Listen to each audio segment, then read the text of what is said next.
Lingid sa kaalaman ng taong bayan, ayon sa nakarating sa atin, nagpaimbestiga na si Tulfo ahead of time, prior to that hearing. So yung ginawa ni Tulfo doon, etchos-etchos lang niya para cornerin si Robles. Nakarating sa atin na inaareglo siya ni Lisa Ahas Araneta Marcos at ni Mel Robles. Even si Coco Pimentel, ayon sa ating puting ahas, inareglo din ni Lisa at ni Mel Robles. Kaya kung natatandaan ninyo, isa si Pimentel na nagtanong din dito sa 433 winners noong October of 2022. Kung naalala ninyo, di ba? Bidabidahan din dyan si Coco Pimentel. Ngayon, Tulfo, nakarating sa amin sa puting ahas na ikaw ay nagpapaareglo kay Lisa.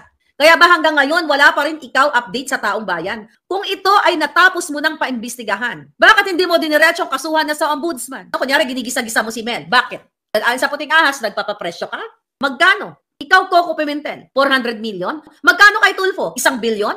So itong sinabi ni Maharlika, no doubt talaga na makipag-ariglo si Lisa kasi nga yung PCSO ay under the office of the President. So tauhan ni Marcos si Robles. So talagang ipaariglo talaga kasi masira yung office of the President. Ganun yun. Sa bagay, yan na nga, totoo yung sinabi ni Maharlika na nakipag-ariglo sila Coco Pimentel at saka si Erwin Tulfo. Hindi, si Rapi Tulfo. Yan po, wala na pong dignity yung batas natin. Kaya pala, lahat ng mga iniimbestigahan sa Senado ay walang napapala. Kasi nga, nagpapaariglo sila. So, saan yung sinasabing for the people ang ating mga politiko? Nandyan yan sa ating konstitusyon. Be honest to the people. Show your integrity and dignity to the people. Wala na tayong paniniwalaan dito ng mga binoto natin ng mga politiko. So, ang masasabi ko dito, kawawang Pilipinas.